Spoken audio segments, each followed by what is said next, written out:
আসসালামু আলাইকুম ওয়া রাহমাতুল্লাহি ওয়া বারাকাতুহু। আলহামদুলিল্লাহ ওয়াসসালাতু ওয়াসসালামু আলা রাসূলিল্লাহ ওয়া আলা আলিহি ওয়া সাহবিহি আজমাইন মান তাবি'আহুম বিইহসান ইলা ইয়াউমিদ্দিন। আম্মা বা'দ।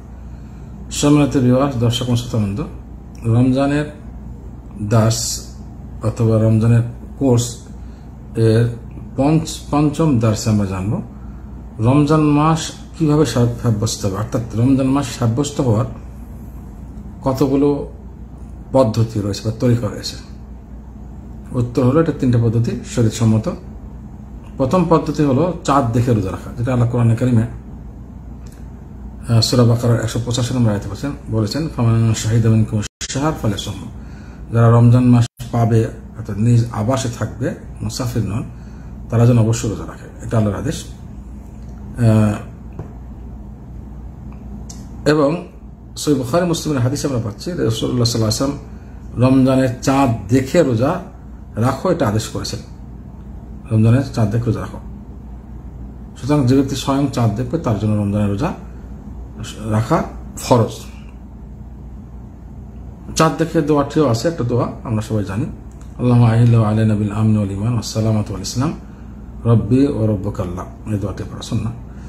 দ্বিতীয় পদ্ধতি আসে, সেকেন্ড পদ্ধতি হলো চাঁদ দেখে নেই কিন্তু সাক্ষী, গ্রহণযোগ্য সাক্ষী পাওয়া গেছে। চাঁদ দেখার গ্রহণযোগ্য সাক্ষী পাওয়া গেছে, সেটা শরীয়তে আজ্ঞাপ্রাপ্ত ব্যক্তি হতে হবে, আজ্ঞা পায় এমন ন্যায়পরায়ণ ব্যক্তি হতে হবে, অর্থাৎ বয়সপ্রাপ্ত এবং সবকিছু বুঝে এবং মিথ্যা বলে না, গ্রহণযোগ্য ব্যক্তি হতে হবে।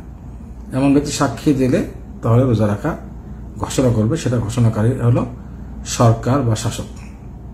এটা ইবনে উমর রাদিয়াল্লাহু তাআলা আনহুমার হাদিস এসেছে, মানুষজন চাঁদ দেখলো এবং আমি রাসূলুল্লাহ সাল্লাল্লাহু আলাইহি ওয়াসাল্লাম গিয়ে বললাম, রাসূলুল্লাহ আমি চাঁদ দেখেছি। সবাই দেখলো, তিনি দেখলেন।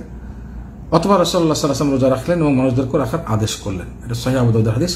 এই হাদিস থেকে বোঝা যাচ্ছে দেখে যদি কেউ চাঁদ দেখে তাহলে সবাইকে এই চাঁদ দেখার রোজা রাখার জন্য নিজে আদেশ করবে না, অথচ শাসক যিনি আছেন দায়িত্বশীল, চাঁদ কমিটি হোক অথবা সরকারি কোনো মন্ত্রণালয় হোক, তাদের খবর দিবে এবং সেই সাক্ষী দিয়ে তারা বিষয়টা ব্যাপক করে দেবে। এখানে সৌদি আরবে তাই যারা দেখবে তারা চাঁদ, তারা গিয়ে এখানে নিকটতম কোর্টে গিয়ে সাক্ষী দিবে।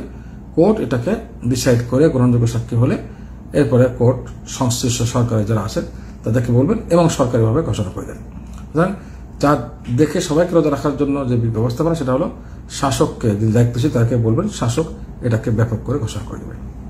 3 নম্বর পদ্ধতি, যদি কোনো কারণে চাঁদ দেখা না যায়, অসুবিধার কারণে, অর্থাৎ মেঘাচ্ছন্ন, অত্যধিক ধুলা, তাহলে আল্লাহ রাসূল বলেছেন যে চাঁদ দেখতে না পারলে, মেঘাচ্ছন্ন হলে বা চাঁদ দেখা অসম্ভব হলে ওই ক্ষেত্রে শাবান মাস 30 দিন পূর্ণ করতে হবে। এটা আল্লাহ রাসূল বলেছেন।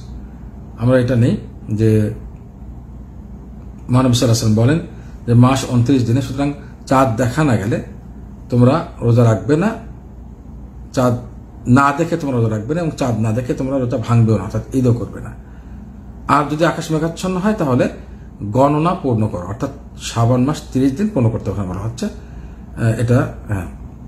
এবং অন্য হাদিসে, এটা সহিহ বুখারী মুসলিম হাদিস, সহিহ বুখারী মুসলিমের অন্য হাদিসে আসছে যে মাস 30 দিন পূর্ণ করো, কারণ এটা আকাশ মেঘাচ্ছন্ন যদি হয় তাহলে শাবান মাস 30 দিন পূর্ণ করো, আকাশ মেঘাচ্ছন্ন হলে শাবান মাস 30 দিন পূর্ণ করো। আচ্ছা, এই কাজটা কে করবে? এটাও সরকারের নির্দিষ্ট যারা সংস্থা আছে, চাঁদ কমিটি ইত্যাদি, তারাই করবে।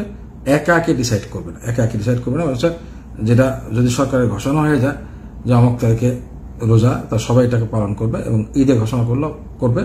আলাদাভাবে নিজের আলাদা ব্যবস্থাপনা করবে না, কারণ যারা নাকি এক চাঁদ দেখে অল বিশ্ব রাখার পক্ষে, অর্থাৎ মদিনার চাঁদ দেখলে অল বিশ্ব রাখবে, এই মদিনার চাঁদ দেখে ভাঙবে, তারাও বলেছেন যদি সরকারি ঘোষণা হয়ে যায় নির্দিষ্ট কোনো দিন, তাহলে এটাকে বিরোধিতা না করে তাদের পক্ষে একসঙ্গে রোজা রাখবে এবং একসঙ্গে ঈদ করবে। কারণ অন্য হাদিস আছে রাসূল বলেছেন যে মানুষ যেদিন রোজা রাখে তোমরা রাখো, যে মানুষ যেদিন ঈদ করে সেদিন ঈদ করতে বলেছেন, অর্থাৎ রোজা ভাঙে সেদিন তোমরা ভাঙো।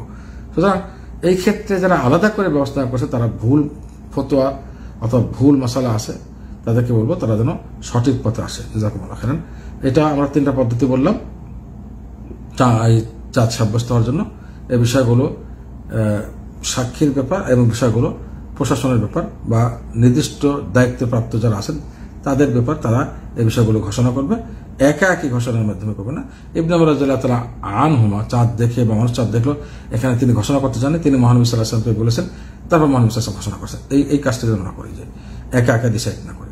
আল্লাহ আমাদের সবাইকে সঠিক দিন জেনে আমল করে দোয়া তৌফিক দান করুন। আসসালামু আলাইকুম ওয়া রাহমাতুল্লাহি ওয়া বারাকাতুহু।